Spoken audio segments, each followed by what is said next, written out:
विधेयक के विषय में जो धरना दिए थे आप लोग, इस विषय पर क्या कहना चाहते हैं? देखिए, भारत सरकार ने 1995 और उसका जो अमेंडमेंट हुआ था 2013, उस एक्ट में जो संविधान की जो मूल भावना है, जो धार्मिक स्वतंत्रता है, जो समानता के अधिकार है, वो सारा निहित था इस एक्ट में। इस एक्ट में मनमानी तरीका से बहुमत उपयोग करते हुए तानाशाही रवैया अपनाते हुए मुस्लिम समुदाय जो मुतवल्ली है, जो वक्फ संपत्तियों के जो मैनेजिंग कमेटी जारी करता है, लिए बिना उनके साथ परिचय की या जो किसी ने जो सुझाव मांगा था, जो समाज के लोग उसको बिना लागू किए हुए, बिना शामिल किए हुए, अब देखिए राज्यसभा 2 बजे रात में जो है बिल को पारित करवाया और जबरदस्ती जो है महामहिम राष्ट्रपति महोदय ने कानून पारित करा के लागू करवाने का काम है। उसी एक्ट वक्फ एक्ट 2025 के विरोध में हम लोग जो है महामहिम राज्यपाल जो है वहाँ धरना दिए हैं और महामहिम राज्यपाल महोदय से हम लोग मांग कर रहे हैं कि आप जो है हमारे भावना, हमारे आंदोलन को राष्ट्रपति महोदया के पास कीजिए और हम लोग जो है राष्ट्रपति महोदय से ये मांगते हैं कि आप संविधान की रक्षा हैं और संविधान के साथ खिलवाड़ हुआ है। जो संविधान में जो हमारी धार्मिक परंपरा जो मर्यादा है भारत मुसलमानों का, उसकी छेड़छाड़ किया गया है और तानाशाही रवैया अमेंडमेंट एक्ट 2025 आया गया है। एक्ट में देखिएगा कि सेक्शन 4 को खत्म कर दिया गया है। अख्तियार वक्फ बोर्ड था, वक्फ ट्रिब्यूनल को था, अब वो अख्तियार जो कलेक्टर को दे दिया गया है। अब वो तय करेंगे कौन सी प्रॉपर्टी वक्फ की प्रॉपर्टी है या वक्फ की प्रॉपर्टी नहीं है। उनके पास विवाद जागा, वो विवादों को सुलझा के सुलझाएंगे नहीं। उसके अलावा वक्फ बाय यूजर को खत्म कर दिया गया है। जहाँ हमारे पास जहाँ हमारे मस्जिद हैं, हमारे मदरसे हैं, हमारे कब्रस्तान हैं, हमारी ईदगाह हैं, हमारे मज़ार हैं, हमारे मकबरे हैं, जो हमारे पूर्वजों के द्वारा दिया गया था, जो राजा महाराजाओं के द्वारा दिया गया था, जमींदार जागीरदार ओहदार के द्वारा दिया गया था, जो मौखिक रूप से दिया गया था, जो सादे कागज में वक्त गया था, दान किया था, उस पर खतरा मंडराने लगा है।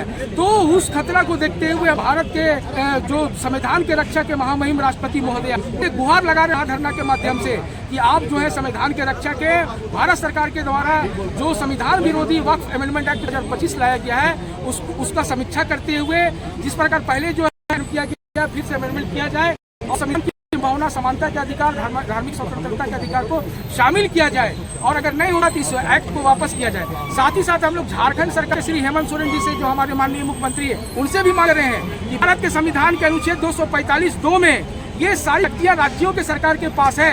केंद्र सरकार अगर कोई कानून बनाता है और जनता उसका विरोध करती तो जनता की बिल्कुल रांची के आंदोलन के बाद लोहरदगा में 15 को 17 को सिमडेगा में 19 को गिरिडीह में और आप कल देखे हुए गढ़वा में था, उससे पहले जामताड़ा में था। झारखंड के अलग अलग जिलों में होगा और ये देशव्यापी आंदोलन है। इसमें रेल रोका जाएगा, चक्का जाम किया जाएगा, जेल भरो आंदोलन किया जाएगा, बड़ी सभा के सब संविधान का लोकतांत्रिक प्रक्रिया के तहत होगा। मेरा नाम सली है, मैं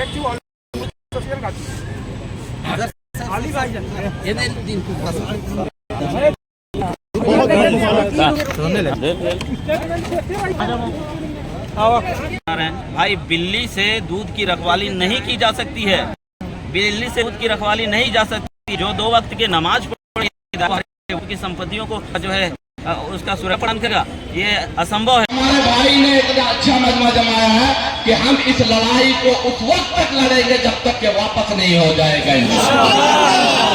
अभी उठना नहीं, बैठे रहना, रुकिए। हजरत ने उठने का मतलब बैठने के लिए बोला, अभी आप 10 मिनट चले। हमारे बीच में हमारे बड़े भाई विरक्ति नाथ केंद्र की सरकार करे इनके खिलाफ कानून में बना। आप कानून बनाना है, आप विकास बनाए, आप जो स्वास्थ्य बनाए, किस तरह से करें उस पर बार कानून बना रहे हैं और मुसलमानों को परेशान कर रहे हैं। इससे पहले 2-3 कानून आपने जो है के आधार पर कानून बना दिया। आपको अगर सदन में भेजा गया है, आपके पास बहुमत है, तो इसका मतलब ये नहीं है कि आप जो है संविधान के खिलाफ जो कानून बनाए। और ये जो कानून जो बनाया गया है वो पूरी तौर पर संविधान के खिलाफ बनाया गया है। मुसलमानों की भावनाओं को ठेस पहुंचाने के लिए बनाया गया है और उनकी धार्मिक स्वतंत्रता जो मूल अधिकार उसको उस आत्मा को ठेस पहुंचाने का काम किया गया है। इसलिए ये संविधान के खिलाफ है। संविधान के खिलाफ को कतई मुसलमान बर्दाश्त नहीं करेंगे। क्या लगा है कि धरना के माध्यम से आप लोगों का जो विरोध है वो केंद्र का सरकार सुनेगी?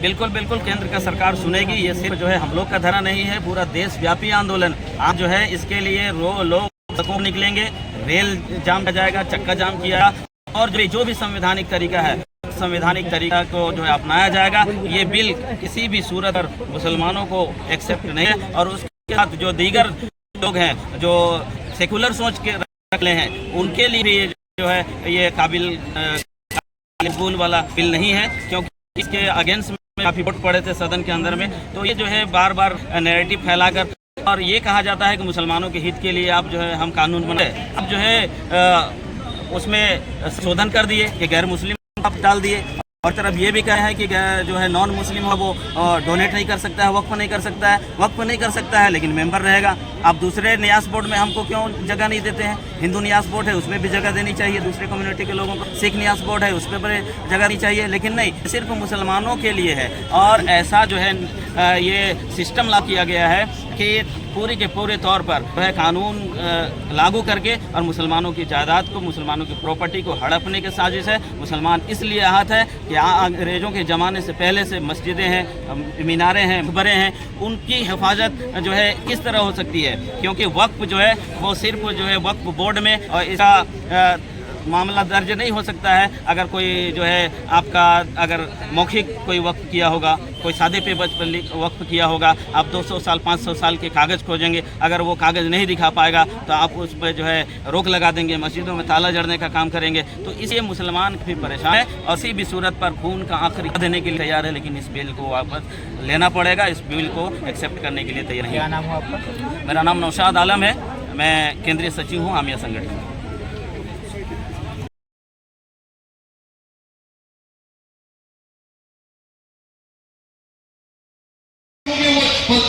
समर्थन किए, लेकिन मैं ये बताता हूँ राहुल जी जो बोल रहे हैं संविधान की रक्षा करना है, संविधान को मत तोड़ो।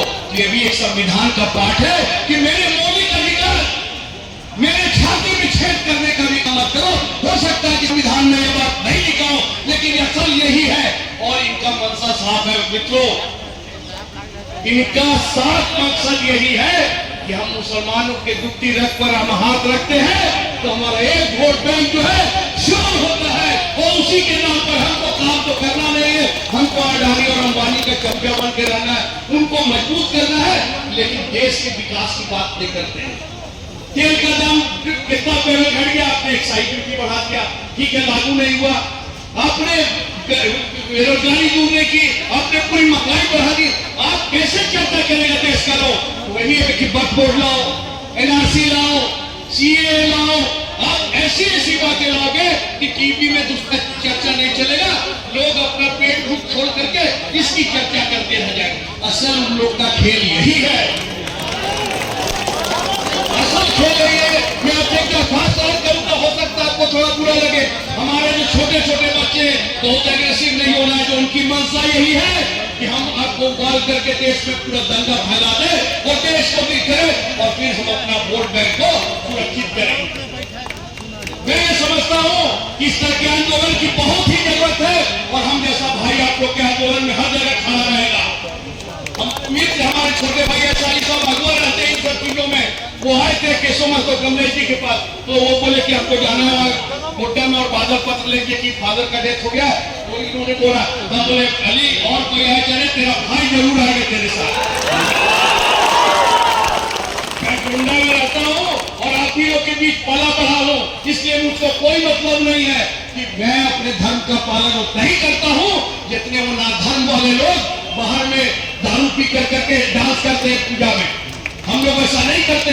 मैं बस यही आपको कहूंगा कि वक्फ बोर्ड बिल का रिजेक्शन होना ही चाहिए, इसको अमेंडमेंट करिए। और झारखंड में अली ने बोला कि झारखंड सरकार से हम आग्रह करेंगे कि यहाँ पर किसी भी कीमत पे अपील लागू नहीं होने दे, झारखंड में इसका लागू किसी भी कीमत पे नहीं होने दे। जैसे ममता बनर्जी ने अपने वेस्ट बंगाल में बोला कि हम अपने यहाँ लागू नहीं होने दे, उसी तरह झारखंड में भी हम आग्रह करते हैं अपने नेता हेमंत सोरेन जी से इसको लागू नहीं करने दिया जाए।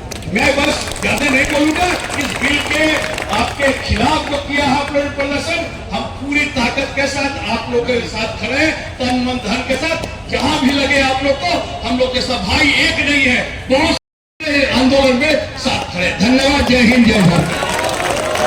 बहुत धन्यवाद दीपू सिन्हा जी। और हमारे बीच मौलाना साहब आए हैं तैयारी के साथ, 5 मिनट में बातों को रखेंगे, बैठ जाइए, थोड़ा सा रिक्वेस्ट है। आइए सर, हमारे बीच में अंजुमन इस्लामिया